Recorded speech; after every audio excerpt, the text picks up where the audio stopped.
Hello friends, स्वागत है आपका हमारे YouTube channel the teacher gym में। तो फ्रेंड्स, इस वीडियो में मैं आपको बताने वाला हूं आवंटन सूची के संबंध में, है ना। जैसे कि आप सभी को पता था कि आप लोगों का जो आवंटन सूची है डीएलएड वालों का, वो 22 अगस्त को जारी होने वाली थी। लेकिन इस बार आपको क्या है, एक सरप्राइज़ मिल गया है ना। रक्षाबंधन का गिफ्ट आप लोगों को मिल गया फ्रेंड्स, कि आपका जो लिस्ट है वो जारी कर दी गई है फ्रेंड्स, है ना। आवंटन सूची जो है वो जारी कर दी गई है। और मैंने जो रैंक बताया था फ्रेंड्स, लगभग बताया था, उसी के आसपास जो है वो रैंक गया हुआ है। अब आपको यकीन नहीं होगा कि जो रैंक है वो नियर 40,000 के आसपास भी चला गया है। जिनका ओवरऑल रैंक जो है वो 40,000 के आसपास है, उनको भी जो है वो सीट मिल गई है फ्रेंड्स, है ना। अब वो 40,000 वाला बंदा कौन है, ठीक है, कौन सी कैटेगरी का है, उसको हम लोग देखेंगे अंत में। तो इस वीडियो में आप अंत तक बने रहिए ताकि आप अपने रैंक को आसानी से देख और समझ पाएँ। और आगे क्या वेटिंग लिस्ट जारी होगी कि नहीं होगी, इस संबंध में भी जानकारी मैं आपको देने वाला हूँ फ्रेंड्स, ठीक है। तो देखो, पहले लिस्ट को हम लोग देख लेते हैं, उसके बाद फिर हम लोग बाकी बातें करेंगे। जैसे कि देखो, आप लोगों को पता है कि ये जो आवंटन सूची जारी होनी थी वो कब होनी थी, वो 22 अगस्त को होनी थी, लेकिन ये आज 21 अगस्त को जारी कर दी गई है। और जो अपनी काउंसलिंग वाली प्रोसेस है वो यथावत है फ्रेंड्स, 27 अगस्त से 5 सितंबर तक, है ना। सीट रिक्त रहने की स्थिति में फिर 11 सितंबर को जो है वो द्वितीय सूची जारी की जाएगी, ठीक है फ्रेंड्स। तो ये तो रही महत्वपूर्ण बात। आप देखो, जो लिस्ट मैंने बताया था, जैसे मैंने एसटी का बताया हुआ था फ्रेंड्स, कि ओवरऑल रैंक 7,997 के आसपास जाएगा करके। तो 7,997 रैंक तो नहीं गया है, लेकिन जो रैंक गया है वो कितना गया है फ्रेंड्स, वो गया हुआ है मेल में 7,303 तक गया हुआ है, ठीक है। मेल की बात कर रहा हूँ। वहीं फीमेल की मैं बात करूँ फ्रेंड्स, तो फीमेल में जो रैंक गया हुआ है वो गया 7,332 गया हुआ है, जबकि मैंने बताया था 7,218 मैंने बताया था फ्रेंड्स, है ना। तो साथ ही मैंने ये भी बताया था कि आपका जो प्लस माइनस है वो हो सकता है 2-4 सीट आगे पीछे हो सकती है। तो उसी के हिसाब से ये जो है वो आवंटन सूची जारी की गई है। वहीं एससी की बात करें फ्रेंड्स, तो एससी में जो मैंने बताया था लगभग रैंक जो बताया था मेल में और फीमेल में, तो मेल में जैसे मैंने बताया था फ्रेंड्स कि 3,539 तक जाएगा लास्ट रैंक मेल का, और 3,627 फीमेल का जाएगा करके। लेकिन इस बार जो जारी किया गया है वो तो मेल में कितना मिल गया है और फीमेल में कितना गया है ये मैं बता देता हूँ। 3,162 गया है मेल में, और फीमेल में गया है फ्रेंड्स 3,299, जो कि हमारे जो लगभग हमने जो बताया था उसी के आसपास है फ्रेंड्स। ये आसपास इसलिए मैं कह रहा हूँ क्योंकि अभी जो है वो हो सकता है सीट रिक्त हो, तो इसके लिए वेटिंग लिस्ट भी जारी की जाए, ठीक है। वहीं ओबीसी की हमने बात की थी फ्रेंड्स। ओबीसी में हमने जो रैंक बताया था, ओबीसी में जो रैंक हमने बताया था मेल का और फीमेल का लगभग रैंक जो बताया था, वो बताया था हमने 1489 मेल का बताया था हमने, और फीमेल का बताया था 1529, ठीक है। तो और जो जारी की गई है उसमें जो मेल का रैंक गया और फीमेल का रैंक गया है उसको देख लेते हैं। तो मेल का जो रैंक गया है फ्रेंड्स वो 1186 गया है। फ्रेश का बता रहा हूँ ना, इसमें पीएच फ्रीडम फाइटर वगैरह नहीं है। वहीं फीमेल की बात करें तो 1616 गया हुआ है। मतलब ये जो मैंने कम लगभग बताया था उससे अधिक जो है वो फीमेल का गया हुआ है ओबीसी के अंतर्गत फ्रेंड्स, ठीक है। तो मैंने वीडियो बनाते समय ये बताया था कि लगभग ये 2-4 ऊपर नीचे होगा ऐसे करके। तो ये ओवरऑल रैंक है ना, ध्यान में रखेगा।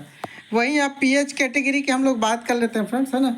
तो पीएच कैटेगरी का वैसे मैंने एक विश्लेषण किया था कि इसमें 25 लोग, 30 लोग, 7 लोग, 8 लोग ऐसे शामिल होंगे ऐसे करके। तो मैंने रैंक नहीं बताया था उसमें, हालांकि क्योंकि मेरे को थोड़ा कन्फर्मेशन नहीं मिल पा रहा था कि किस टाइप से उसको डिवाइड करना करके। तो पीएच में जो एसटी के अंतर्गत फ्रेंड्स, एसटी के अंतर्गत जो रैंक गया हुआ है पीएच में, है ना, वो गया हुआ है 30,688। 30,688 वाले को पीएच के अंतर्गत एसटी कैटेगरी में जगह मिली हुई है। वहीं फ्रीडम फाइटर की बात करें फ्रेंड्स एसटी में ही, तो जो रैंक गया हुआ है 34,965 का गया है। और सैनिक की बात करें तो गया है 30,567 का। ठीक है, तो मतलब इतना नीचे तक गया हुआ है, आप लोग अंदाज़ा लगा सकते हैं।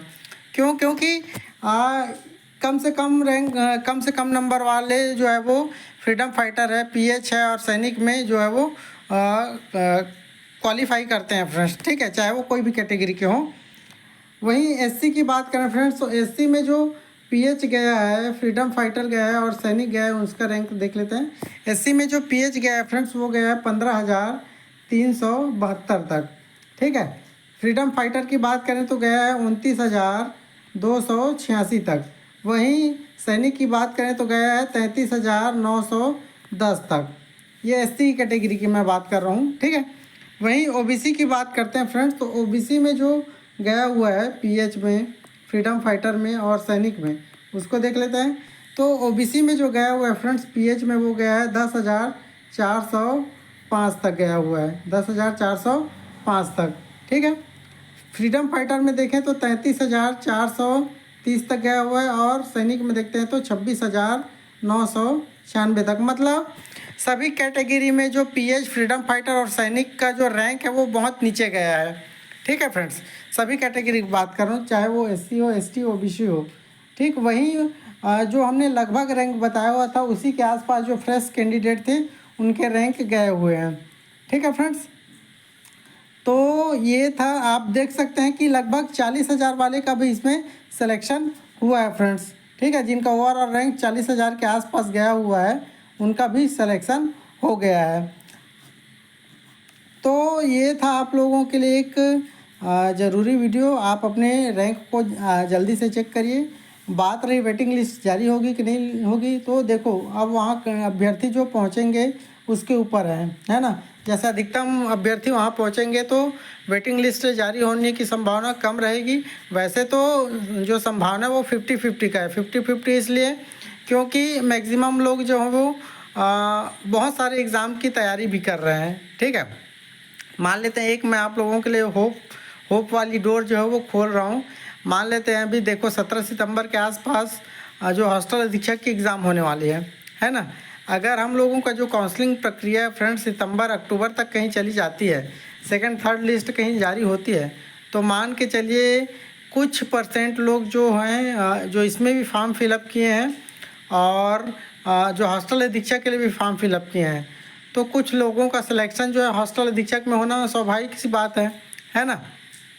वो एक बैकअप के तौर पे इसको फॉर्म फिलअप किया हुआ है, तो हो सकता है जब उनका कहीं सिलेक्शन हो जाए तो वो अपने जगह को छोड़ दें, है ना, इसमें शामिल ना हो, काउंसलिंग में शामिल ना हो। तो जो नीचे वाले पर्सन हैं उनको फिर उनकी किस्मत खुल जाएगी और उनको भी डीएलएड करने का मौका मिल सकता है। ये होप वाली डोर है ना। अगर ऐसा होता है तो बहुत अच्छी बात है, बहुत लोगों को मौका मिल सकता है। और नहीं होती है तो फिर आप आगे के लिए फिर प्रिपेयर करेंगे। ठीक है, जिनका नाम नहीं आया पहली लिस्ट में हताश ना हो, निराश ना हो। निश्चित रूप से आपने कड़ी मेहनत की है और उसका परिणाम अच्छा मिलेगा आगे आने वाले समय में। तो आप अपनी तैयारी को थोड़ा सा और तेज करिए फ्रेंड्स, है ना। लगातार हमारे चैनल के साथ जुड़े रहिएगा, है ना। लगातार अभ्यास कराएंगे, मैं भी सीखूंगा, आप भी सीखेंगे, तो अच्छे से हम लोग जो है वो फिर एग्ज़ाम में परफॉर्मेंस कर पाएंगे फ्रेंड्स। ठीक है, तो ये था आप लोगों के लिए एक महत्वपूर्ण वीडियो। आप अपने रैंक को ज़रूर देखेगा। इसका मैं लिंक जो है डिस्क्रिप्शन में डाल दूंगा। टेलीग्राम व्हाट्सअप ग्रुप से नहीं जुड़े तो उसका भी लिंक डाल दूंगा फ्रेंड्स। ठीक है, मिलते हैं नेक्स्ट वीडियो में। तब तक आप बने रहिए हमारे चैनल द टीचर जी के साथ। धन्यवाद।